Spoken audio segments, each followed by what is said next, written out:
दुनिया के मशहूर निवेशक और ओरेकल ऑफ ओमाहा कहलाने वाले वॉरेन बफेट के फैसले हमेशा से ही शेयर बाजार और कारोबारी दुनिया में हलचल मचाते आए हैं। जब वो किसी कंपनी में निवेश करते हैं तो उसे एक बड़ी सफलता की मोहर माना जाता है। अब उन्होंने चाइनीज कंपनी BYD से पूरी तरह दूरी बना ली है, पूरी हिस्सेदारी उन्होंने सेल कर दी है।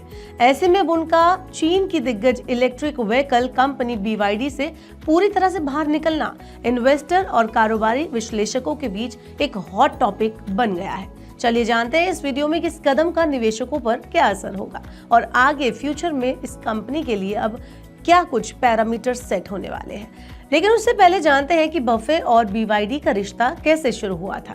तो साल 2008 में वॉरेन बफे की इन्वेस्टमेंट फर्म वर्कशायर हैथवे ने BYD कंपनी के 225 मिलियन शेयर खरीदे थे।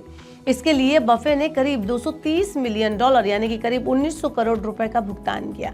उस टाइम पर बहुत कम लोगों की उम्मीद थी कि मात्र बैटरी बनाने वाली कंपनी आगे चलकर इलेक्ट्रिक कार इंडस्ट्री की सबसे बड़ी दिग्गज कंपनियों में गिनी जाएगी।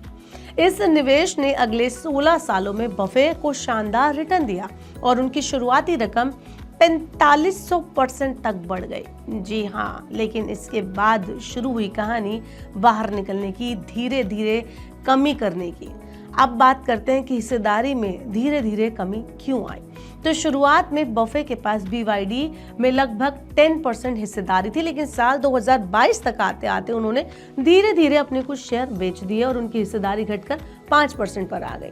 अब 22 सितंबर 2025 को उन्होंने BYD से पूरी तरह से दूरी बना ली और अपने सारे शेयर बेच दिए। इस खबर के बाहर आने के साथ ही हांगकांग स्टॉक एक्सचेंज में कारोबार कर रहे BYD के शेयर की कीमत लगभग 4% तक गिर गई। आगे बढ़ते हैं और बताते हैं कि BYD के सफर और जबरदस्त ग्रोथ में क्या कुछ देखने को मिला। तो BYD की सफलता की कहानी भी उतनी ही दिलचस्प रही। ये कंपनी शुरुआत में मोबाइल फोन की बैटरी बनाती थी, लेकिन आज ये दुनिया की सबसे बड़ी इलेक्ट्रिक और हाइब्रिड व्हीकल निर्माता कंपनियों में शुमार है। कहीं भी आप सड़क पर BYD की कार देखेंगे तो अलग से ही पहचान लेंगे। हाल ही में कंपनी ने टेस्ला तक को चुनौती दी और चीन के साथ साथ दुनिया के अन्य मार्केट में भी तेजी से अपना विस्तार किया, एक्सपेंड किया। अब एक बड़ा सवाल यह है कि इन्वेस्टर्स के लिए इस खबर के क्या मायने हैं। तो बफे का BYD से पूरी तरह से बाहर निकल जाना कई तरह के संकेत दे सकता है। कुछ विश्लेषक मानते हैं कि ये केवल एक प्रॉफिट बुकिंग का कदम है, क्योंकि उन्हें अपने निवेश पर भारी भरकम रिटर्न मिल चुका है। वहीं कई लोगों का मानना है कि बदलते भू राजनीतिक हालात और चीन के बढ़ते रेगुलेटरी जोखिम ने भी बफे के इस निर्णय को प्रभावित किया हो सकता है।